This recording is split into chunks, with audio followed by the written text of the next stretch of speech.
பெண் குழந்தைகளின் வருங்காலத்திற்கு ஏற்ற சுகன்யா சம்ரிதி யோஜனா. இந்திய அஞ்சல் துறை வழங்கும் சேமிப்பு திட்டங்களில் செல்வ மகள் சேமிப்பு திட்டம் என்பது பிரபலமான பெண் குழந்தைகளுக்கான திட்டம். இது அவர்களது எதிர்காலத்தில் நிதி ரீதியாக பெரும் ஆதரவினை கொடுக்கும். அதிலும் அரசின் ஆதரவுடைய இப்படி ஒரு சேமிப்பு திட்டத்தின் எளிதில் தொடங்க முடியும். சேவைகளை எளிதில் பெற முடியும். எல்லாவற்றிற்கும் மேலாக இந்த திட்டத்தினை சில வங்கிகளிலும் தொடங்க முடியும். இதனால் நகர்ப்புறங்களிலும் இந்த திட்டம் மிக பிரபலமானதாக உள்ளது. ஆக இன்றைய காலகட்டத்தில் பல முதலீட்டு திட்டங்கள் இருந்தாலும் மக்கள் மனதில் முதலிடம் வகிப்பது அரசின் சேமிப்பு திட்டங்களே. அதிலும் பெண் குழந்தைகளுக்கு எனும்போது அதில் சிறப்பான கவனம் செலுத்தி முதலீடு செய்ய நினைக்கின்றனர். ஆனால் அப்படி நினைப்பவர்களில் பலருக்கு எந்த திட்டத்தில் முதலீடு செய்வது என்ற குழப்பமே ஏற்படுகிறது. அப்படி நினைப்பவர்களுக்கு அரசின் இந்த சுகன்யா சம்ரிதி யோஜனா திட்டம் ஒரு நல்ல ஆப்ஷன் தான். அரசின் முதலீட்டு திட்டம் அதெல்லாம் சரி, இந்த திட்டத்தில் எப்படி இணைவது, என்னென்ன பலன்கள், வயது தகுதி என்ன, இதனை வைத்து கடன் வாங்க முடியுமா? இன்றைய நெருக்கடியான காலகட்டத்தில் குழந்தைகளுக்காக பல முதலீட்டு திட்டங்கள் உள்ளன. ஆனால் அதனுடன் ஒப்பிடும்போது இந்த திட்டம் எப்படி சிறந்தது? அஞ்சலக சேமிப்பு திட்டமான இந்த சேமிப்பு திட்டத்தில் எப்படி வங்கியிலும் இணைவது, குறிப்பாக நாட்டின் மிகப்பெரிய பொதுத்துறை வங்கியான சுகன்யா சம்ரிதி யோஜனா திட்டத்தில் எப்படி இணைவது என்பதை பற்றி பார்ப்போம். பெண் குழந்தைகளுக்கான சிறந்த சேமிப்பு திட்டம். இந்த திட்டம் பெற்றோர்களுக்கு தங்களது பெண் குழந்தைகளின் எதிர்காலத்தை பாதுகாக்க பெற்றோரை ஊக்குவிக்கும் விதமாக உருவாக்கப்பட்டது. எல்லாவற்றிற்கும் மேலாக மைனர் குழந்தைகளுக்காக உருவாக்கப்பட்டது. ஒரு பெண் குழந்தையின் பிறப்பு முதல் 10 வயது வரை எந்த நேரத்திலும் இந்த சுகன்யா சம்ரிதி யோஜனா திட்டத்தினை தொடங்க முடியும். இந்த திட்டத்தின் முதிர்வு காலம் 21 ஆண்டுகளாகும். வயது ஆதாரம். அரசின் பெண் குழந்தைகளுக்கான இந்த திட்டத்தில் பெண் குழந்தைகள் மட்டுமே கணக்கு வைத்திருக்க தகுதியுடையவர்கள். இந்த கணக்கினை தொடங்க பெண் குழந்தையின் வயது ஆதாரம் கட்டாயமாகும். ஒரு பெற்றோர் இந்த திட்டத்தின் மூலம் 2 கணக்குகளை தொடங்கிக் கொள்ள முடியும். முதலீடு எவ்வளவு செய்யலாம்? இந்தியாவில் எந்த ஒரு அஞ்சல் அலுவலகமும் சேமிப்பு வங்கி வேலையினை செய்கின்றன. சில வங்கிகளும் இந்த சேவையினை செய்து வருகின்றன. குறிப்பாக நாட்டின் மிகப்பெரிய பொதுத்துறை வங்கியான ஸ்டேட் பேங்க் ஆஃப் இந்தியா இந்த திட்டத்தினை வழங்கி வருகின்றது. இந்த திட்டத்தின் மூலம் குறைந்தபட்சம் வைப்பு ஒவ்வொரு ஆண்டும் 250 ரூபாய் தேவைப்படுகிறது. இதே ஒரே வருடத்தில் அதிகபட்சமாக 1.5 லட்சம் ரூபாய் டெபாசிட் செய்து கொள்ள வழிவகை செய்யப்பட்டுள்ளது. இந்த சுகன்யா சம்ரிதி திட்டத்திற்கு வட்டி விகிதம் நிலவரத்திற்கு ஏற்றபடி அவ்வப்போது இந்திய நிதி அமைச்சகத்தால் மாற்றியமைக்கப்படுகிறது. இந்த சேமிப்பு திட்டத்திற்கு வட்டி உண்டு. பெண் குழந்தைகள் பிறந்த நாளிலிருந்து 21 ஆண்டுகள் நிறைவடையும் போது இந்த திட்டமும் முதிர்ச்சி அடைகிறது. நிலுவைத் தொகை மற்றும் கணக்கில் நிலுவையில் உள்ள வட்டியுடன் கணக்கு வைத்திருப்பவர்களுக்கு செலுத்தப்படும். இந்த கணக்கு முதிர்ச்சி அடைந்த பிறகும் இந்த கணக்கு மூடப்படாவிட்டால் மீதமுள்ள தொகைக்கு தொடர்ந்து வட்டி கொடுக்கப்படும். ஆக உண்மையில் இது பெண் குழந்தைகளுக்கு ஏற்ற ஒரு சேமிப்பு திட்டமாக பார்க்கப்படுகிறது.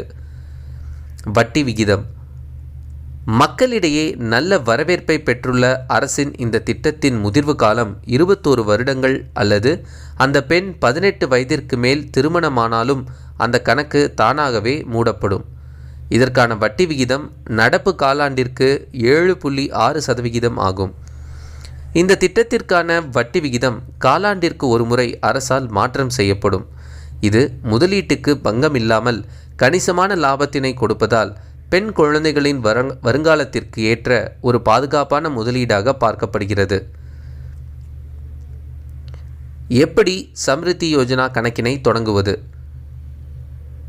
இந்தியாவில் உள்ள எந்த ஒரு SBI கிளையிலும் இந்த கணக்கினை தொடங்கிக் கொள்ள முடியும். இதற்காக இணையத்தில் இருந்து டவுன்லோட் செய்யப்பட்ட விண்ணப்பத்தில் குழந்தையின் பெயர், பெற்றோரின் பெயர், எவ்வளவு தொகை ஆரம்பத்தில் முதலீடு செய்ய போகிறீர்கள், அதனை டிடியாக கொடுக்கப் போகிறீர்களா அல்லது செக் என்றால் அதன் எண் மற்றும் தேதி குறிப்பிட வேண்டியிருக்கும்.